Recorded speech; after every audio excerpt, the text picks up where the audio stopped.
Coming up this time, a special request to look after a footballing legend. I was in the hotel having lunch, and Brian says, "Will you do me a favour, Clough?" He says, "Will you look after Bill Shankly for me?" I says, "Crikey, yeah, of course I will." He says, "He's a lovely man, but I've got a game. I've got a game to play today," he says. Spending time with Cloughie on holiday. We used to trundle down the seafront with bags of laundry, put the laundry into the laundrette. We never fetched it back, I might add. We took it, and we sit and talk, and he used to ask me about how I managed my men at work and what it was like, industrial relations, and then he'd talk about general things. He'd love to talk about family. Plus, Brian's will to win was as strong as ever when it came to snooker and dominoes. He'd give you signals, secret signals, that if you'd played, well, you didn't play the wrong domino. You had to remember the basic rules. It's 5s and 3s. You can always tell if he wasn't very pleased. As I repeat what he said, our Joe would have you thrown out for playing a card. Oh, he called them cards. Our Joe would have you thrown out for playing a card like that. And if a partner did him at snooker, he'd never tell you what ball to play, but he'd always tell you if you played the wrong one. Welcome along to another Green Jumper pod. I'm Marcus Alton, the editor of the tribute website brianclough.com, and in this episode there's more of the fantastic memories of Colin Shields, who was a close friend of Cloughie and one of the few people besides the players allowed to travel on the team bus. In the second part of our chat together, Colin looks back at life behind the scenes with Brian, and we begin with a brilliant story of being invited to the island of Malta, where Nottingham Forest played a match in the National Stadium. Colin reveals how they were invited along by government officials there, but it didn't go completely according to plan. We were put in the best hotel in Malta, the Hilton, and we was ferried about with government officials, and we went to the island of Gozo. We had a state banquet, and I mean a state banquet. But before that, we did what we'd gone to do, play a game on the National Stadium. They'd opened the National Stadium as a part of the current celebrations. So we were in the coach, going to the game, going to the ground, and there was a lot of folks out there waving banners and shouting and bawling and one thing and another. When we got to the ground, there was even more. And I thought, what's all this about? Anyway, we got into the stadium, and eventually Brian came up into the stands, and he says, "Cole, come and sit with me, will you, please?" I said, "Yeah." He said, "No problem." So we went and sat, and we had to sit behind the seat where the president was going to sit. Now, if that's his title, yes. I think that's where he was. He was the president of Malta or whatever. Yes.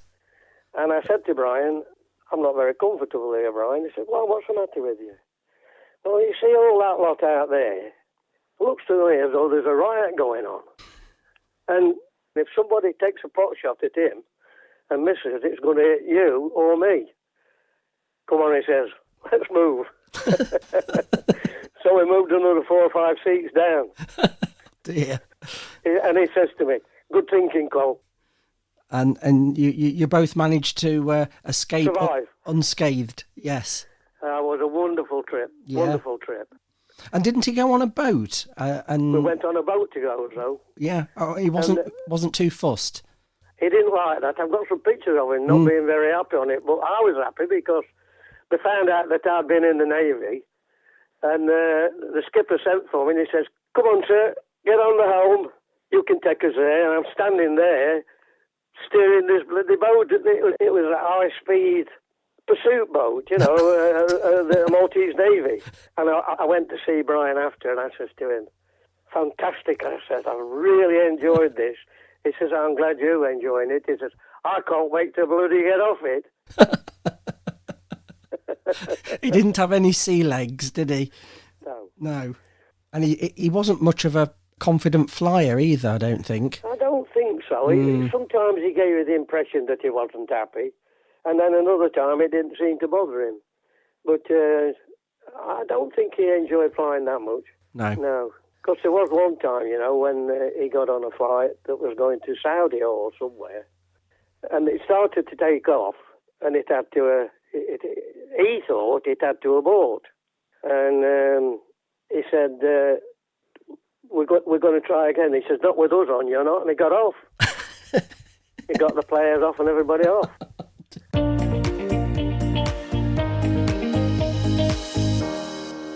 Didn't Brian ask you to look after Bill Shankly at a match? One of the greatest moments in my footballing memories. I'm not sure whether it was playing at Anfield or Old Trafford, but was in the hotel having lunch. And Brian says, will you do me a favour, Cole? I says, yeah, of course I will. He says, will you look after Bill Shankly for me?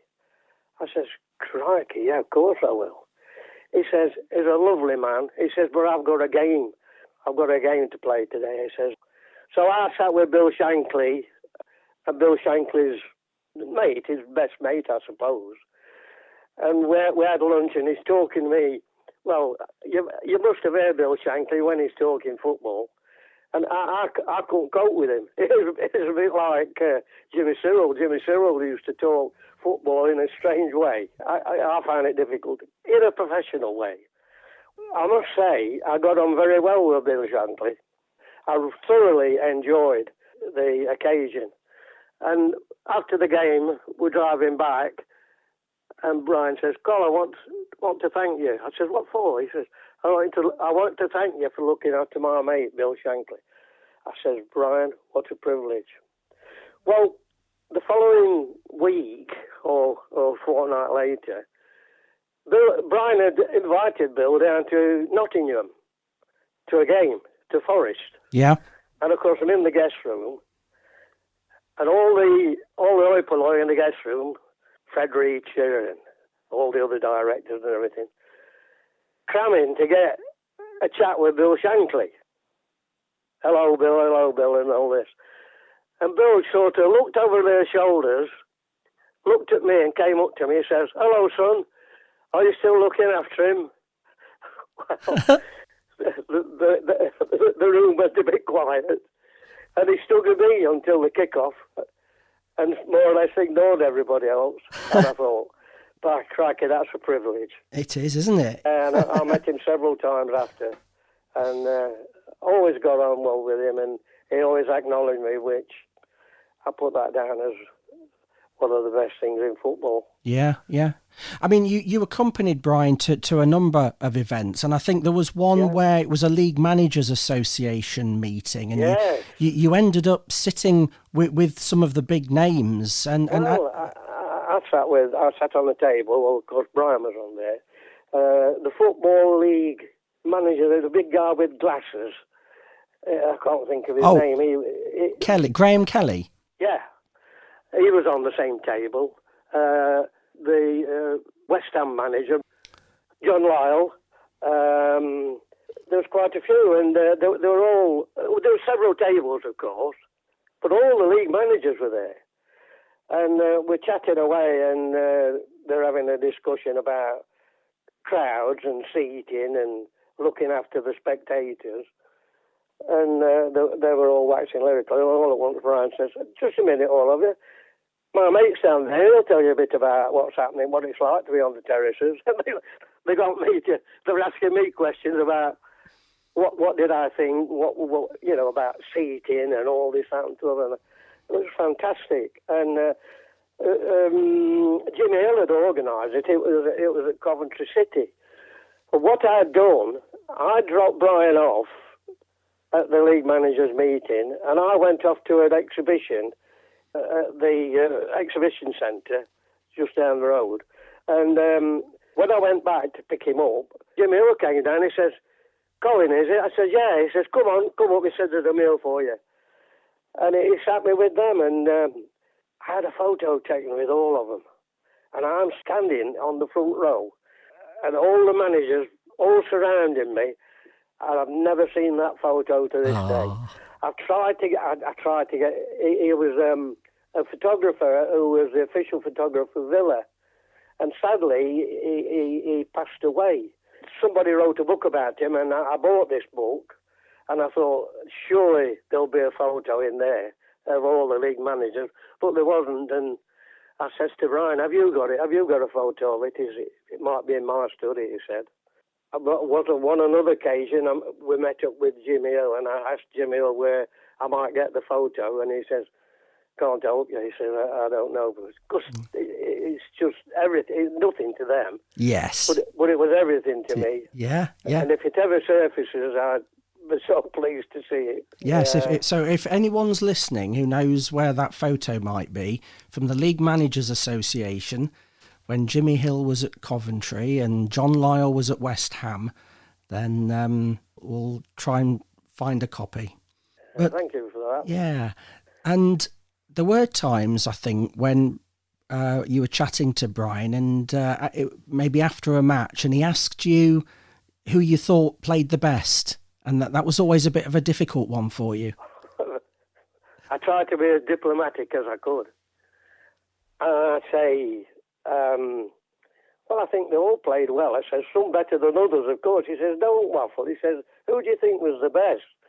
I picked out Roy Keane a couple of times. I picked out a relative of Brian's. Oh, yes. Nigel. Yeah, I picked him out. I also picked out Frank Clark. I thought, obviously, different games, different times. I always liked Gary Birtles. He was a phenomenon, but he was getting perfect service. He'd got John Robertson putting the ball on his toe. There was a lot of good players, and it was very difficult. Yeah. I don't know why Brian used to ask me that, but he did. It was some psychological thing to get other people thinking. Looking back now, Colin, who would you say your favourite Cloughie player was at either Forest or Derby? I like Archie. Yeah, I think Archie was brilliant. Archie Gemmell, of course, at Gemmell. Forest and Derby, yeah. Yeah, John O'Hare, and of course our captain, John McGovern. Yeah. John came to Derby. He looked like a hippie. And the first thing that Brian got him to do was have a haircut, and he never grew his hair long again. But, I mean, it's very difficult to pick out any one player. But I think Robertson was a bit special. And in recent years, our great fullback, Stuart Pearce. Oh, what a player. Yeah. What a player. If you thought about John Robertson in these days, he'd be worth, well, off the scale, wouldn't he, in millions? Would he be able to do it? Would they allow him to do it, these players? Do you think not? Do you think... Well, when I'm looking at the recently, I still watch Forest as much as I can. And I look at some of the opposition in particular. They're very good at kicking players and tripping them and getting away with it. John used to keep the ball very close. It was like it was stuck to his foot. But some of the scything tackles and cynical tackles today, I don't know whether he would or not. But I'd like to see him in action again. Yeah, be marvellous. Yeah, the way he could cross a ball from the byline. The way he used to take it up to a player and walk by him. It didn't look as though he got any pace at all, but he could turn it on. Yeah. But his accuracy at crossing the ball. But I've got to think of another one who impressed me and played at Forest and then went to Derby. Alan Hinton, what a player he was. Pace, accuracy. He could hit the ball as hard as anybody I've seen. Yeah, there were some spectacular goals from him. Oh, fantastic. And I think he had his best days at Derby. Yeah, it was good. Now, you enjoyed a lot of time away from football with Brian. What was it like going on holiday with him to Callamilor? I was a bit privileged because there'd be about 14 of us go. You know, his friends and sometimes his relatives and whatever. And Brian had an apartment in Callamilor, and we used to stay, most of us used to stay in other apartments. He used to say to me, Col, I've got to take the laundry out tomorrow. Are you coming with me? I'd say, yeah, of course. We used to trundle down the seafront with bags of laundry put the laundry into the laundrette. We never fetched it back, I might add. We took it, and we sit and talk, and he used to ask me about how I managed my men at work and what it was like, industrial relations, and, and then he'd talk about general things. He'd love to talk about family, my family and his family. We got on so well. Yes. And he said to me on one occasion, he said, you know what, Colin, if I could pick another brother, it'd be you. Well. Wow. Something special. That is. We used to have some really, really good family times. And we'd all meet in the evenings and all eat in the same restaurant, swapping yarns and having a bit of fun and what have you. Many is the time we've been up to the northeast and been up to look at his old house where he lived with his mum and dad. Oh, yeah, Valley Road. He used to like to go and have a look at it, and he'd tell us all sorts of tales. I used to be enthralled with his family tales. And I know you've had a lot of links with the Royal British Legion over the years, and yes. You spent time with him at the Legion. Yes. Yes, he joined the Legion. He'd done his national service. And there was a little Legion at Darley Abbey, not far from where he lived, and we used to go in there playing snooker and dominoes. And of course, they knew that I was a Legion official. Well, I was a chairman in Nottingham. We used to go in every week. He loved to play snooker, but he loved to play dominoes more than that. And then that's not all with the Legion. I know that Alan Hill and others were keen to get Forest to play a charity game up at Keyworth, where I used to live in Keyworth. And they didn't ask Brian. And so they said to me, have a word with him and see if he'll support Arthur Oldham, who was the Keyworth manager at the time. And I said to Brian, do you think it'd be possible to send a team up to give Keyworth a lift? And he said, oh, we'll think about it. He says, it sounds like a good idea. I said, we're opening our new premises. We've refurbished it. Our Legion headquarters in Keyworth. I'll come, he says, I'll open it for you. So he came to Keyworth with some of the players and Ron Fenton and Liam O'Kane and everybody else. And he was playing darts and pool with the lads. And then 2 or 3 weeks later, he brought the team up to Keyworth and played a game. And after the game, they brought Barbara and himself. I lived in Keyworth at the time. They came back to our house after, and we watched Wimbledon tennis. That's a great memory. And another example of his sort of generosity, but away from the spotlight. Fantastic. The place was buzzing and made me feel 10 foot tall. To think that I'd been able to organise the 2 events. And when you were with him at the Legion, how competitive was he with the dominoes? Oh dear. If you played the wrong domino, he'd say, Joe, have you thrown out the club for that? But Joe was his oldest brother. Yes. And a superb domino player. And Brian was a good player. And to be fair, I wasn't too bad. I had some good teachers. And we used to play 5s and 3s. And not only did we play in the Legion, when we was on holiday in Calamore, there was 3 or 4 of us used to sit in the evenings on playing dominoes. And people walking by and recognising Brian and monitoring things and being amazed that he'd sit there having a game of dominoes with his mates. That was great. Yeah. Good memories. But he was very, very, very competitive. And if I partnered him at snooker, he'd never tell you what ball to play, but he'd always tell you if you played the wrong one. But he did give words of encouragement, I think. Is that right? He'd if you were his partner at dominoes. Oh yeah, he'd give you signals, secret signals. That if you'd played Well, you didn't play the wrong domino. You had to remember the basic rules. It's 5s and 3s. Yes. And as I say, you can always tell if he wasn't very pleased. As I repeat what he said, our Joe would have you thrown out for playing a card. Oh, he called them cards. Our Joe would have you thrown out for playing a card like that. So you know you played the wrong one. Yeah. Some fun. We did have some really, really good fun. Some good years. Oh, absolutely brilliant. And getting to know Brian as a man, as a man, a father, a husband, as a family man, it was special.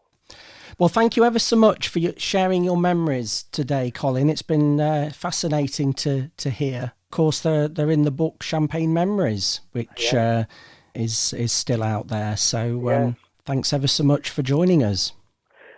Marcus, it's been a delight recalling the things we've talked about. I've got some wonderful memories and sustains me in my old age. And thanks to you for listening. Look out for the chance to win a copy of Colin's book, Champagne Memories, which is also signed by Colin. Just visit the podcast page on the website for more details. I'll be back soon with more memories of the great man in the green jumper.